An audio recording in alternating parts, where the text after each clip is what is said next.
Morning, doctors. This is Harish Murthy from Microlabs. I welcome all of you to this webinar today. The topic is management of hypertension and diabetes, the importance of metabolic profile. We have Dr. Amit Pendharkar, who will be speaking on the subject and moderated by Dr. Kohli. We sincerely apologize for the delay in starting the program as we had some technical issues. So, not taking much of your time, I would like to introduce Dr. Kohli to you. This being an all India audience, I would like to tell you Dr. Gurdeep Singh Kohli did his MBBS, DTCT, and MD from Delhi University. And Dr. Kohli has had various achievements. He's been awarded the gold medal for the best student in post graduation by the Vice President of India. He has worked as a consultant physician in RML Hospital and was involved in training of medical MBBS students. He's also worked in Saudi Arabia and he has conducted many national international trials as well as attended many national international conferences, and he has many publications on his name. So Dr. Kohli has been awarded the Vishisht Chikitsa Rattan Puraskar for the best doctor in medicine in 2016, and he has been a life member of API and CSI. Currently, Dr. Kohli owns Joy Nursing Home in Rajouri Garden, New Delhi, and he's been doing consultant medicine practice for about 40 years. Over to you, Dr. Kohli. Thank you, Dr. Please take. Harish, for your kind words. Good evening, dear friends. Sorry for the technical delay. My friend Dr. Amit Pendharkar has been successful in joining at last. So, first let me introduce the topic. The topic today is the management of hypertension and diabetes. Now, why we have taken these two together? Because these two diseases are interlinked with each other. If you see the diabetes patients, 71% of them have associated hypertension. And if you see hypertension patient, the diabetes is 2.5 times more common in hypertensives than in non-hypertensives. And they both have almost same metabolic abnormalities associated in their pathogenesis. And when these two are together, I think it is difficult to treat or difficult to control both blood pressure and also the blood sugar levels. And both also increase the mortality risk in diabetic or hypertensive patients. So, to talk more about this, I will invite today's speaker, Dr. Amit Pendharkar. Is a good friend of mine. He is a famous interventional cardiologist of Delhi. He is a graduate, postgraduate, and postdoctoral from AIMS Hospital, prestigious, and he has done many complex interventional surgeries while in PL Kapoor Hospital, while in Carl Hospital, and presently he is now heading the Department of Cardiology in Akash Hospital, Dwarka, and is also in RN Hospital, Janakpuri.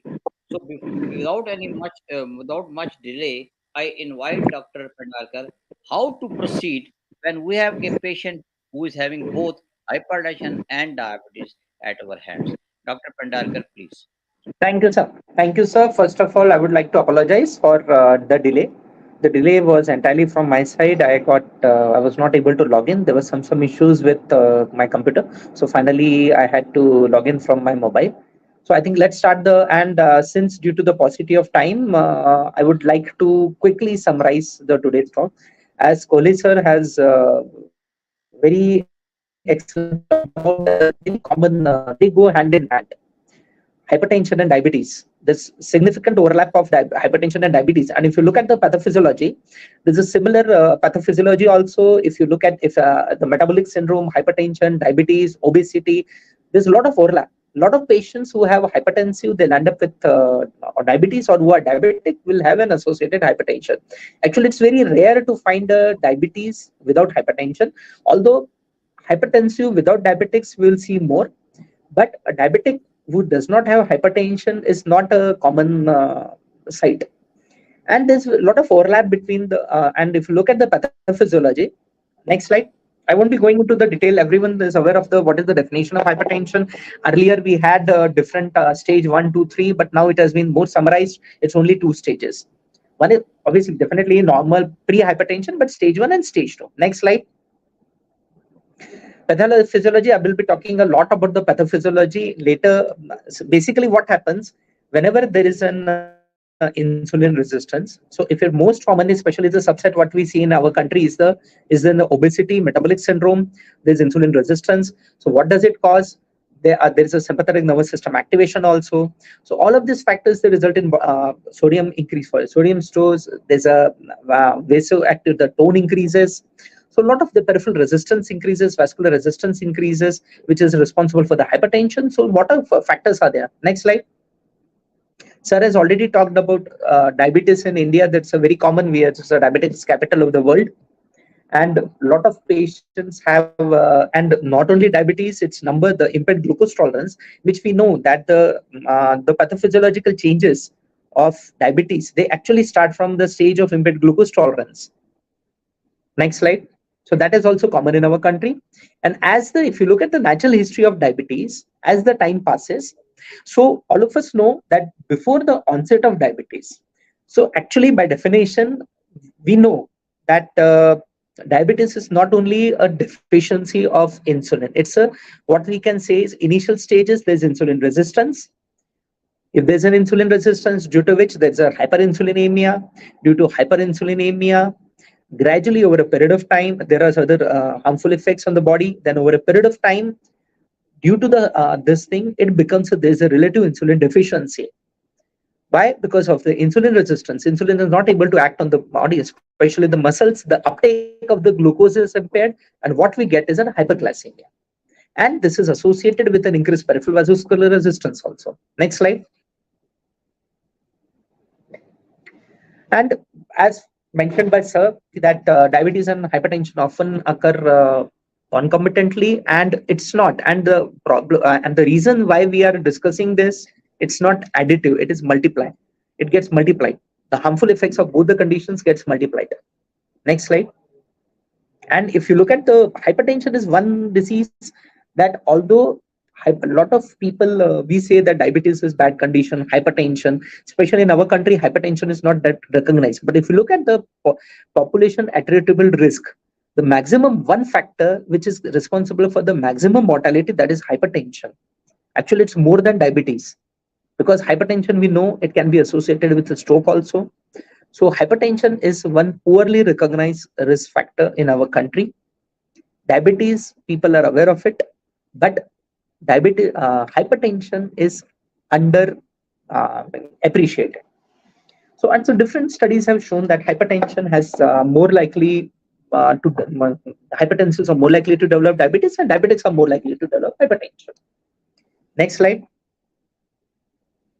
This is an interesting slide. This slide shows the risk factors contributing to hypertension and diabetes. As I mentioned, it's metabolic syndrome, then age, race, sex. Race-wise, Indians, we have the kind of truncal obesity which we have. We are at increased risk of developing insulin resistance. So metabolic syndrome is also more common. Then we have the other risk factors are smoking, sedentary lifestyle, genetic variation. We know that usually diabetes is hereditary. If both the parents are diabetic, there's almost 100% chances that the child will also be diabetic. Next slide. Next slide. This is the slide which is showing the pathophysiology of hypertension and diabetes. As I mentioned, there are genetic factors also. There are central factors also. One of a very important factor is the central adiposity. Along with the diet, that is high carb diet, high fat diet, lack of exercise. We know that exercise improves insulin resistance. That is, it increases insulin sensitivity. And obesity, we know that it's an inflammatory condition. There's an oxidative stress, reactive oxygen stress. So what happens? This results in this thing. There is a damage to the different. What we know that the reactive oxygen radical, the oxygen radicals, they are in diabetes. They are responsible for the damage, end organ damage. So what you get in, if there is an hypertension and this diabetes, which is very commonly associated with dyslipidemia, you will get vascular dysfunction. There's increased activation of the renin-angiotensin system. There's so arterial stiffness is there. In diabetes, we can hyperinsulinemia is known to be associated with arterial stiffness, which causes hypertension. Next slide. So this is a descriptive slide which is showing that there are different things, as I mentioned, in both obesity and diabetes. There's increased obesity, diabetes, and hypertension. There is increased activation of RAS system and renin-angiotensin aldosterone system. There's increased sympathetic nervous system activity. That is why what you get is the different. It has got certain pathophysiological changes in the body. It causes what we say endothelial dysfunction. Endothelial dysfunction is one very important. What happens? We know that nitric oxide, it helps in a normal function of an endothelium. But in hypertension and diabetes, what you get is an endothelial dysfunction. Endothelial dysfunction has been postulated to be an important factor contributing to hypertension. So endothelial dysfunction, there's a less secretion of nitric oxide. Next slide. Mitochondrial dysfunction, reactive oxygen stress is there. So these are the changes what we get in diabetes. In diabetes, we know that we remember that there's glycation, advanced glycation products. So diabetes, the different free radical ROS that they cause endothelial dysfunction, insulin resistance. Is all, if you look at it, it's a amalgam of all these factors. You have an increase and it's a pro-inflammatory factors. There is anti-fibrinolytic activities also. It's a pro-thrombotic state also. Diabetes is a pro-thrombotic state. Obesity and hypertension also pro-thrombotic state. Next slide. As I mentioned earlier, one of a very common thing, risk factor why we Indians are getting more and more diabetes and hypertension is the form of obesity which we have. We tend to have truncal obesity. We gain weight at the tummy.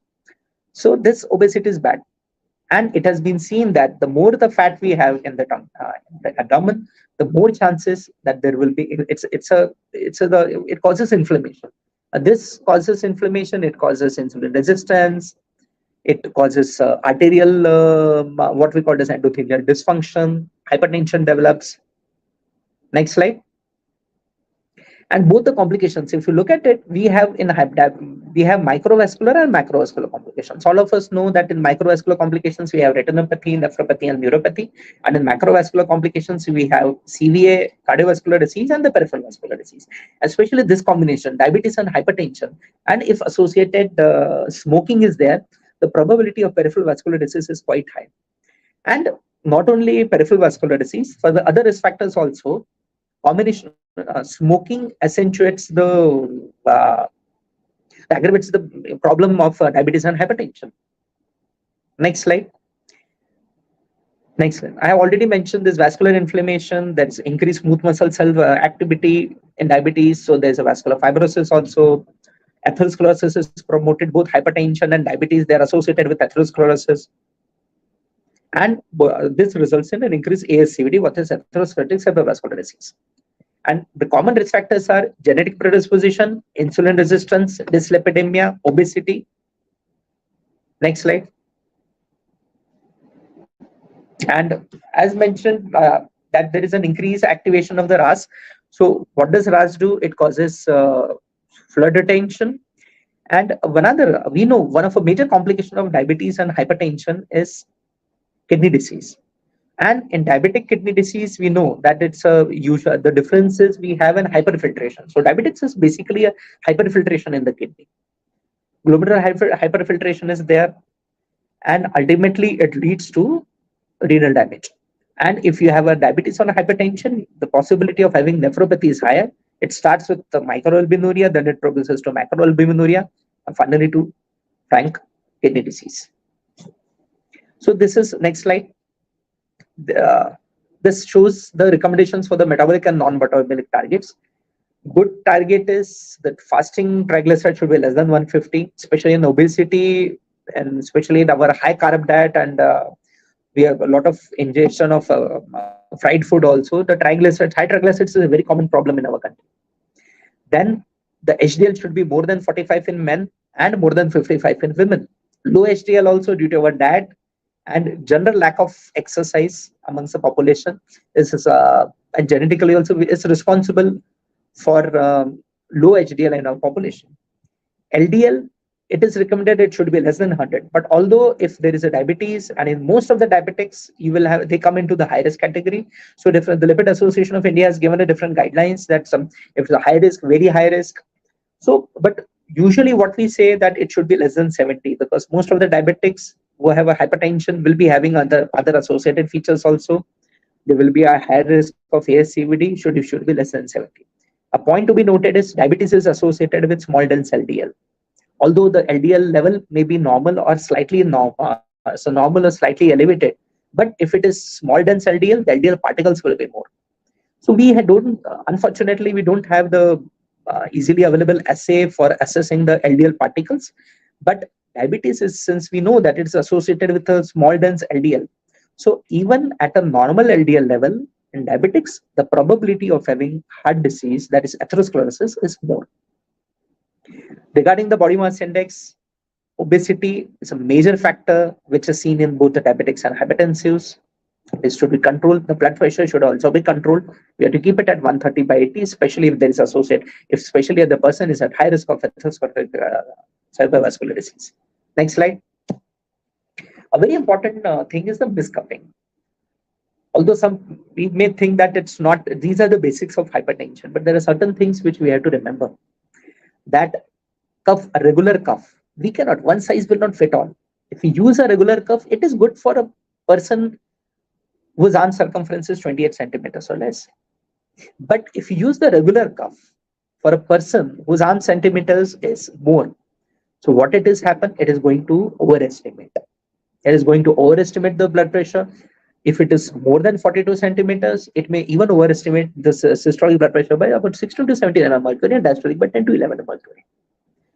While if it is 29 to 42 centimeters arm circumference, it will overestimate systolic blood pressure by 4 to 8 and diastolic by 3 to 6.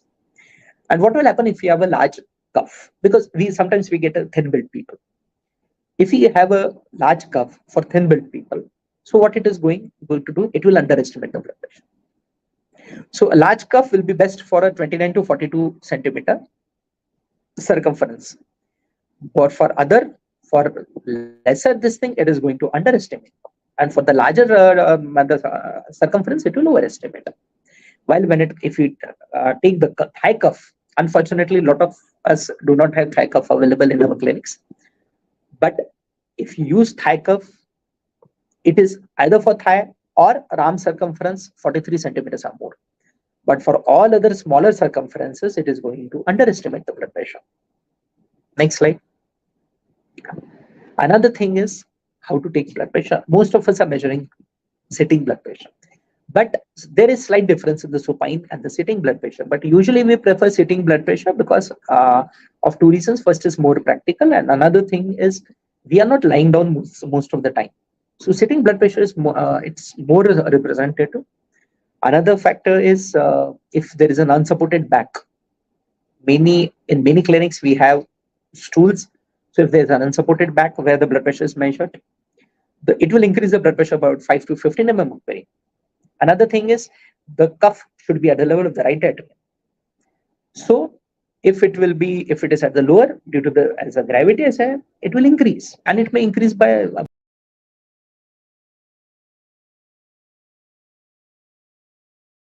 it may elevate blood pressure. And full sleeve should not be rolled up. This is very common, especially in that part of the country where there's a lot of when the winter is cold winter. So in the winter, the patient will be coming with many layers, or if the person is having some people tight sleeves, especially, and that it's absolutely no, because what it is going to do, it is going to create a tourniquet effect. So we have to be careful. Either full sleeves, if the cloth is thick, then better, it should be removed.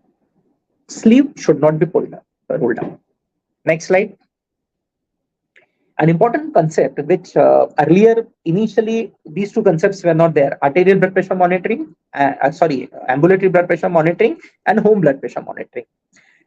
The ambulatory blood pressure monitoring came up recently, and nowadays we are giving more stress on the home blood pressure monitoring. So there are two conditions which we may encounter. One is the white coat hypertension. White coat hypertension means that the person will, although most of us are aware of it, but just a revision, that the blood pressure may be elevated in the office setting due to stress, but it will be normal throughout the day. So that person will not have a what we say the target organ damage of hypertension. So how to confirm it? The only way to do it is an ambulatory blood pressure monitoring or home blood pressure monitoring.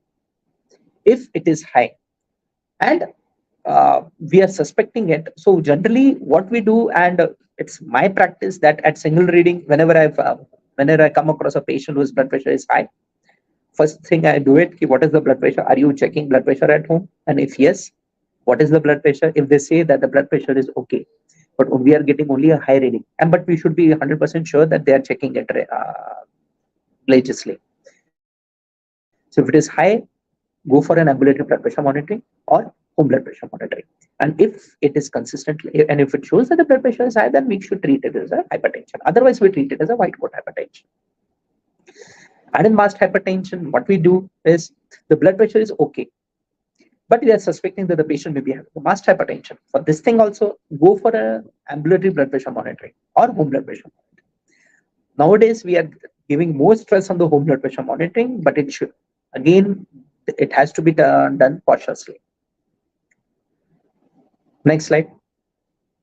The blood pressure goals usually 140/90, but with diabetes and hypertension, especially if they are having an organ the high risk, it should be 130/80. Gradually, the blood pressure goals have been shifting. Initially, it was thought that high blood pressure is okay. Then it was should be used to be thought that the neurologists used to be more this thing, don't reduce your blood pressure beyond a stage because it will cause severe ischemia. Then initially it was thought that only diastolic blood pressure is high, systolic is innocuous, but it was realized that systolic is also significant. In certain cases, systolic blood pressure is more important. So the concept is coming, and very important thing is there's a J-shaped curve in the hypertension, that if you are very aggressive in controlling blood pressure, first of all, for both diabetes and hypertension, and I will say it's similar in diabetes and hypertension. In diabetes also, if you look at it, if we target HbA1c to be quite low, between 6.5 to 7, in a person who has been having a long-standing diabetes, who has got multiple comorbidities also, it is not going to work. It is going to cause hypoglycemia, and it can be, every episode of hypoglycemia causes harm to the body, and it can be fatal also. Similarly, for hypertension also, if you are more aggressive, especially in elderly who may be having, and because the possibility of having post-nodal hypertension is more in them, especially if you give diuretics, these people will end up in trouble with hypertension. So we have to be careful about it. If it can be done without a problem, then only we should be targeting 130/80, and then also patient is having high risk.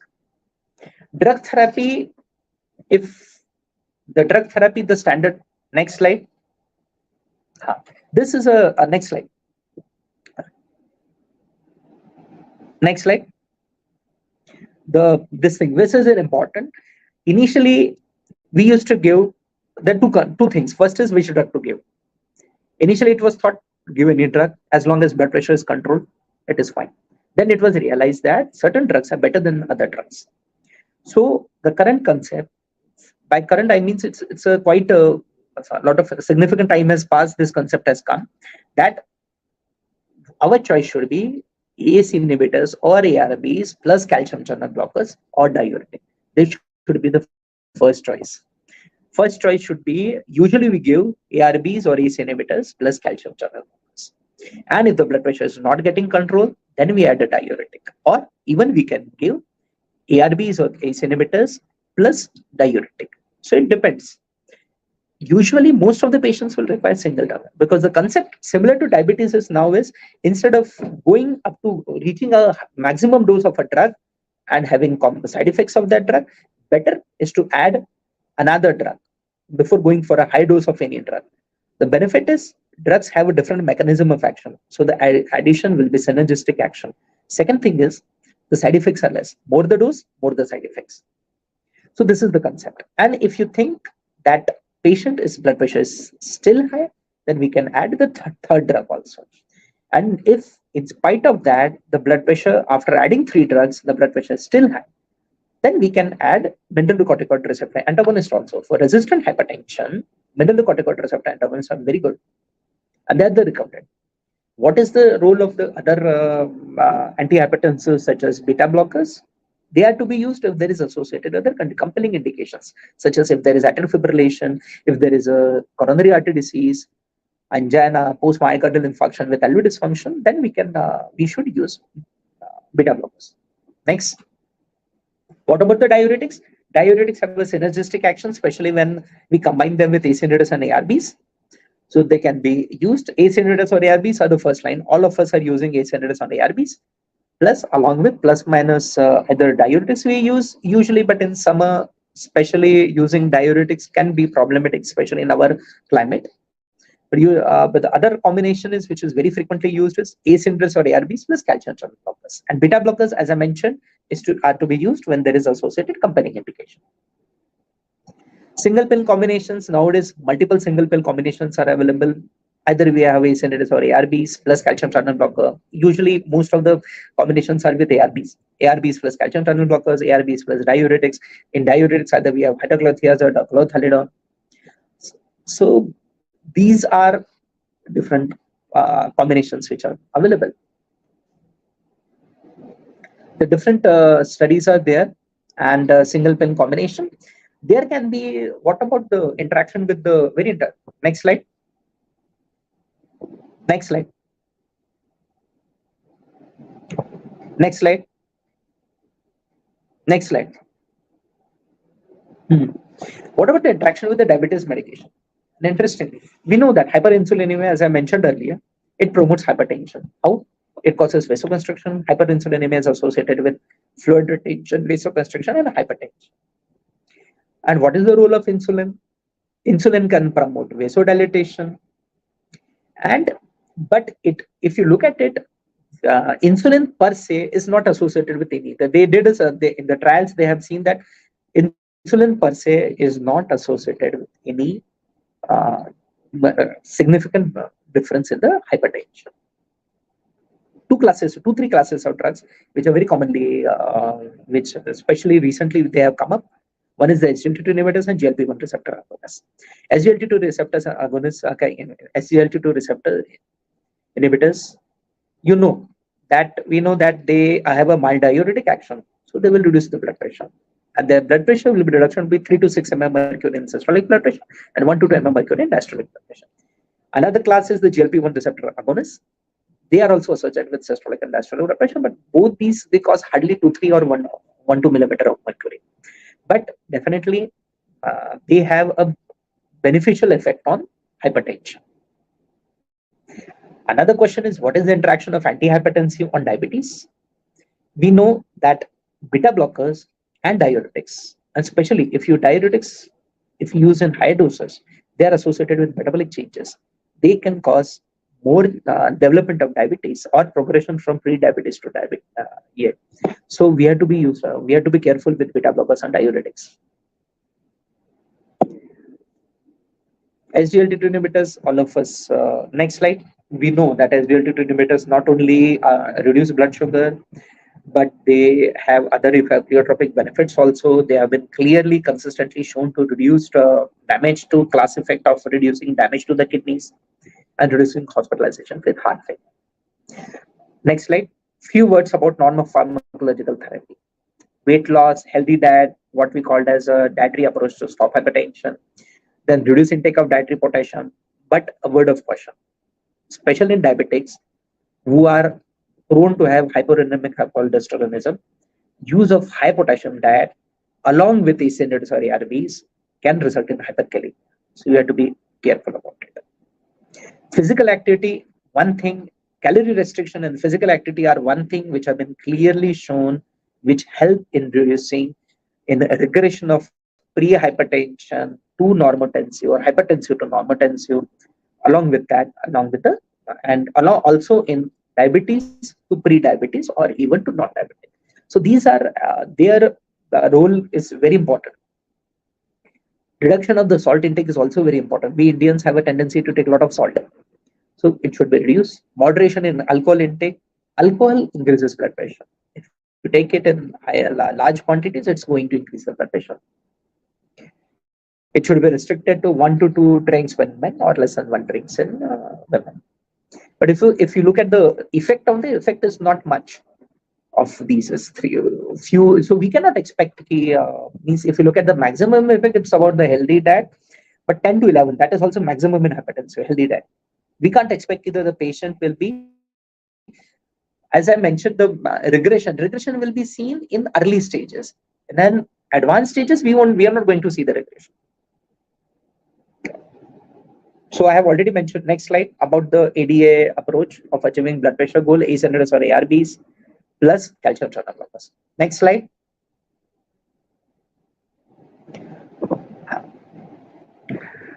This is the next slide. This is the last slide, which is showing the link between hypertension and diabetes. Obesity is a common risk factor, a common thing. With obesity, we have hyperinsulinemia, then metabolic syndrome, sympathetic nervous system is activated. We have pro-inflammatory cytokines are increasing more. So pro-inflammatory cytokines, what we will have a vascular fibrosis. We'll have then we have a vascular remodeling. We have endothelial dysfunction also. So all this it's a complex, and we have mainly is about the RAS activation. Both diabetes and hypertension, this RAS activation is there. That's why ACE inhibitors and ARBs work wonderfully in both the conditions. To summarize, as sir has also mentioned, hypertension and diabetes frequently coexist. And India is also the diabetes as well as hypertension capital of the world. If you look at it, and I being a cardiologist, I come across almost my 50-60% patients will have either more than that actually. So almost 70% patients will either have hypertension or diabetes, or some will even have both of them. Most of them will have both of them. And multiple factors are there. Common soil hypothesis. Common factors are there, and one of the major factors is the insulin resistance, obesity, metabolic syndrome, lack of physical activity, then high carb diet, fried food intake, then simple carbohydrates intake also. Then processed food is also, because processed food contains a lot of salt. So there's a tendency to take processed food. So processed food causes, with processed food, increased salt intake, it causes hypertension. It is bad for the diabetes also. And so overall, these diseases are a lot of common pathophysiological interlinking, and that's why they exist together. And both of them, major factor problem is they are associated with microvascular and macrovascular disease. Thank you. Next slide. Thank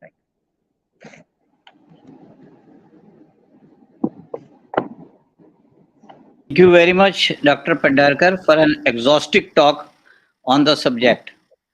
I think let me summarize what you have said, because audio was in between not very clear. So what Okay, Dr. sir. Pendharkar has said, that diabetes and hypertension often coexist because they share the same pathological risk factors like obesity, smoking, dyslipidemia.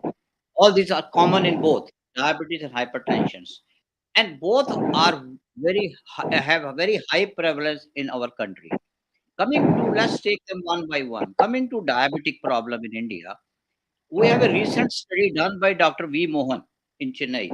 He has surveyed 28 states of India except Jammu and Kashmir, and the incidence was found to be 11.6% of diabetes. This means 1 in 11 adult Indian is a diabetic.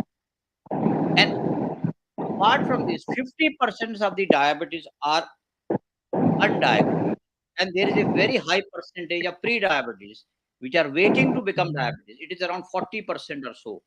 So you see, very high proportion of Indian population, adult population, is having diabetes.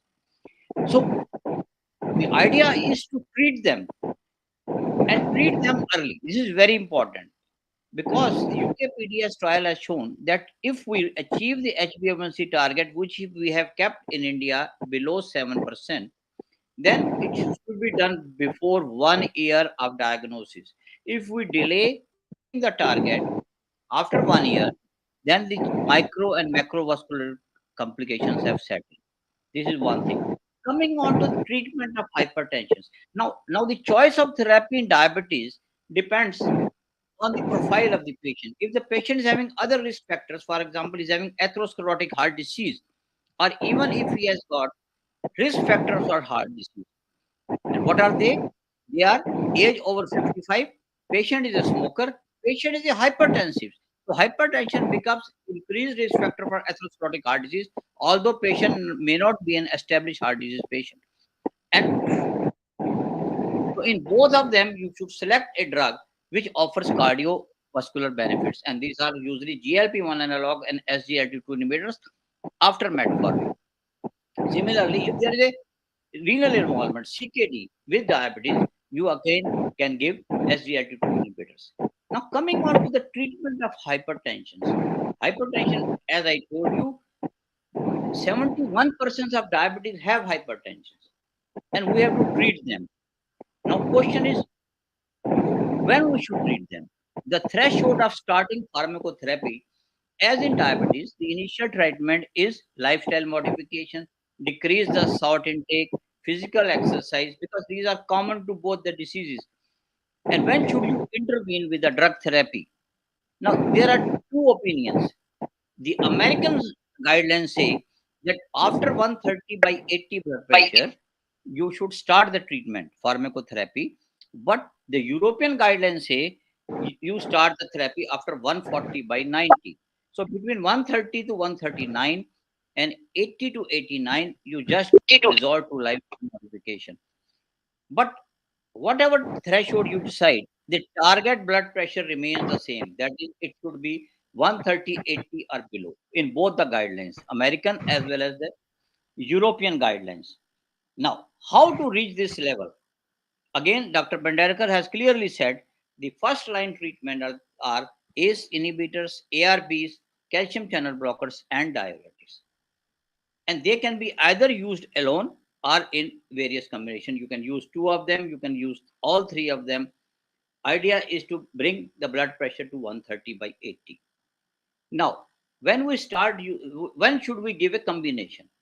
Now, the guideline says, American guidelines say when the blood pressure is 20 by 10 above the target level.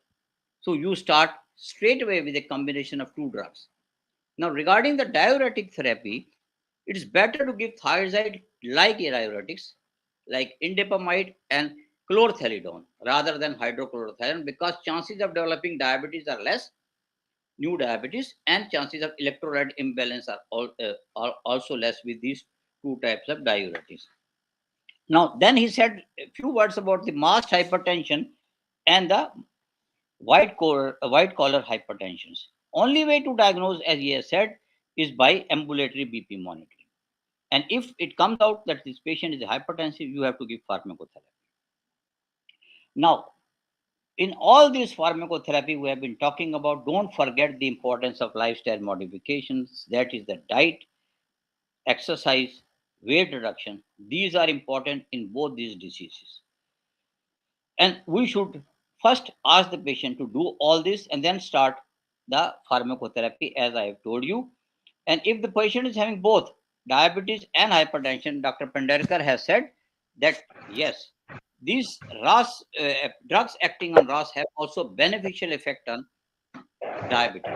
So use those drugs which have beneficial effects. So I think that is the crux of the talk. Now we can take some Yes, questions. yes, sir. One question is there where it is written Yes, that sir. if the patient is not controlled on two drugs he has mentioned is telmisartan 80 milligram and chlorthalidone 10 milligram. What should I Yes, do? sir. So I think diuretic should be added. Yes. Hello. So Yes, sir. I think. yes. Go Yes, on. sir. Yes. Yes, sir. I think so diuretic should be added because it's a A plus CC angiotensin A synergies or ARBs. They have already is on patients on selnidipine 10 milligrams. I think diuretic should be added either this thing hydrochlorothiazide or clothalidone. Yes. I think I will prefer Yes, sir. clothalidone. So next, Yes. Even if it is not controlled, we can use sir, other I will drugs. also prefer clothalidone, sir. And if not Yes, controlled, you sir. can add other drugs.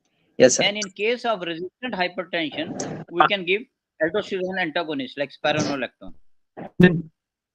And Yes, sir. this is one of the Yes, sir. indications, Very what we good. call as Dr. Amit, how you define resistant Yes, sir. hypertension? So How you three define drugs out of it, at least sir, resistant hypertension, the BP is not controlled to the target. With three drugs out of that, at least one of them should be a diuretic. Yes. So next question is, Yes, sir. management of diabetes and hypertension can be done in a correlated manner? Low in a correlation. I think, sir, Yes, Dr. we have covered this topic, sir. Yeah. Yes, sir. I think he has already That said all this. yes, sir. Third question is on Yes, sir. dyslipidemia. Patient is 72 Yes, sir. years old. She is pre-diabetic. Her lipids are okay, except HDL is very low. It is 26. So what is the risk of heart disease in this patient? She is already underweight. So I think the problem is definitely HDL is we don't want a low HDL, but the problem is except exercise, no other thing is going to increase HDL. Definitely, if you take fats, increase HDL as well as LDL. But if you want to only increase HDL, the only way is doing exercise. She's already 72-year-old. She is underweight. I don't know how much exercise she is going. She will be able to do it. But apart from and definitely, it's a risk factor. But we don't have any data about information on LDL. Yes, I think LDL that will that also is an idea that. Yes. There is no Yes, sir. pharmacotherapy for low HDL. Only thing is she can do some exercise. Yes, sir. And but at 72 Yes, sir. years, I don't know what she can do. What is her functional capability? Yes. So nothing to be done. Don't bother. Yes, sir. She is already past. She is already in the bonus age group. Now, next is how to Yes, sir. manage And how to manage postural hypotension. Patient feel very symptomatic. patient. I think, sir, Postural very this as I mentioned that. Yes, sir. symptomatic postural Hello. hypotension. Yeah. Sir, I think a very important thing is, as I mentioned, that our target should be we are targeting for that blood pressure. Usually, but we have to be careful. Postural hypertension, as I mentioned, is very common in elderly, especially because their reflexes are blunted. Postural hypertension for regarding managing, very important thing is patient should not be dehydrated. Patient should not be dehydrated. Patient should not be having hypokalemia. Hyponatremia. All these factors aggravate postural hypertension. So postural hypertension, best way is to reduce especially if the person is on diuretic, stop diuretic. There should be no dehydration. Second thing is vasodilators should be avoided. There are certain advice such as before standing, especially when they wake up in the night, they should not immediately stand. They should wait for some time. They should do some regular, especially calf muscle exercises, and then stand, and that also with support. But increasing salt intake, but these are the factors, and reducing the dose. It's a clearly for hypertension, it has been clearly shown that if you target a very low blood pressure, you will end up in postural hypertension and patient can fall also. So that is very important. I think we should get an electrolyte done to rule out hyponatremia. Yes, number sir. one, and number Yes, two, sir. keep Yes, sir. the target BP little higher. You can keep even Yes, up sir. to 160 by 19 elderly patients who are more prone to hypertension. Then try to reduce the drugs, especially as Dr. Amit has said, stop diuretics and Yes, sir. increase the salt intake. I think that should do and how to get up from the bed is very important. She should not Yes, sir. straight away get up from the bed from the lying position. First, she should sit and then slowly get it. Last question is, I think I will take this question. What are the antibiotics or Yes, ointment sir. for Yes, sir. for diabetic food? I think the most important thing in a diabetic food is a good debridement. You cannot take Yes, sir. away the advantage of a good debridement by, by antibiotics. And then get a culture done Yes, sir. and see to it that Yes, sir. whether the patient is having adequate blood flow in that extremity. This is very important Yes, sir. Yes, sir. by doing a Doppler or other studies. So antibiotics and ointment is not at all important. Do a good debridement and Yes, rule sir. out osteomyelitis in this patient if the patient is having Yes, sir. diabetic foot. So this is the thing. Yes, So sir. you can use any antibiotics or ointment, doesn't matter. So anything else? Any other questions? Yes, one more has come. Giddiness on walking, type 2 diabetes on control HbA1c 6.8 on metformin, aspirin, atorvastatin, age 50 years, occasionally alcoholic non-smokers. So giddiness on walking. Dr. Amit, you So, anything? so I think giddiness on walking. I believe he's only diabetic. He's not hypertensive. He's not taking any drug. Yeah, So nothing is giddy. mentioned. So yes, sir. So at if this is ataxia, basically, so we have to look at the first. We have to look at the neurological issues also. We have to rule it out that whether there is any gait disturbances, cerebellar involvement, or there is a neuropathy involved. Neuropathy itself can cause problem, especially there peripheral neuropathy. You can have autonomic neuropathy. Due to autonomic neuropathy, there can be postural hypotension also. So I think we have to look at so your opinion, sir. I think we should also rule out some ear problem because it is a very common cause of Yes, giddiness sir. and also cervical spondylitis in these patients. So this is not related to, I don't think it is related to diabetes as such.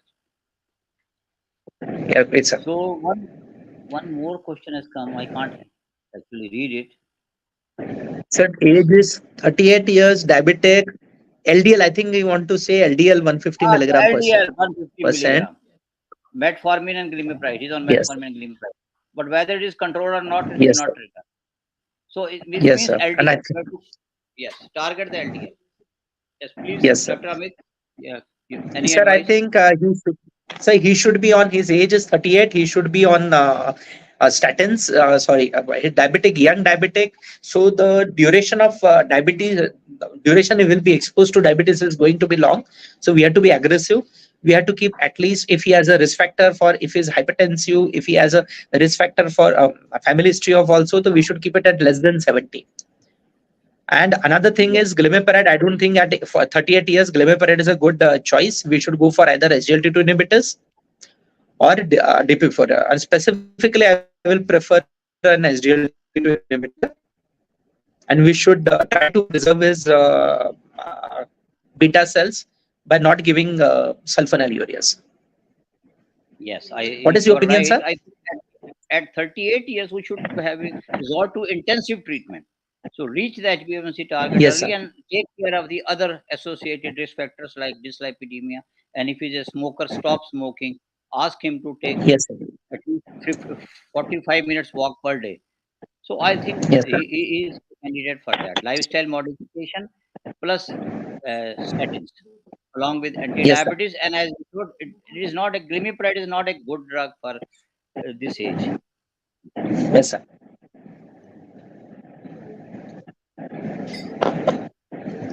Dr. Harish, anything else? So I think, sir, we don't have any more questions. So I think I will, Dr. Harish, yeah.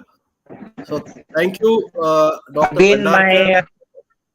again, uh, again, I will. My apologies for being late. Oh, no, Especially Kohli sir, No, आपका time चला के waste हो नहीं नहीं यार waste हुआ. मेरे आराम से चाय पी no. यार. So for Yeah, Dr. Pendharkar, I must say, although we started a little late, there have been more than 300 people waiting and listening to the session. okay, So thank you very much, Dr. Pendharkar. Wonderful, lucid presentation, a very relevant topic, and a lot of good take-home points. And Dr. Kohli, thank you very much, sir. I mean, a great experience from your side must have given a lot of points to the audience. So thank you, Dr. Pendharkar and Dr. Kohli. And also, I thank all the doctors who had logged in and who had been patiently waiting for us to start the meeting, but they were there, and they have been here till the end. I hope we had you had a good 45-50 minutes well spent. So I mean, this has been our monthly webinar from Microlabs, and we will continue to do this on a monthly basis. And thank you all doctors who are logged in, and special thanks to Dr. Pendharkar and Dr. Kohli for coming over and sparing your valuable time. Thank you, sirs. Thank you very much. Thank you, Okay. Dr. Harish. Thank you, Dr. Pendharkar. Good night. Thank you. Thank you, everybody. Good night, sir. Good night, sir. Good night. Good night. Good night. Thank you.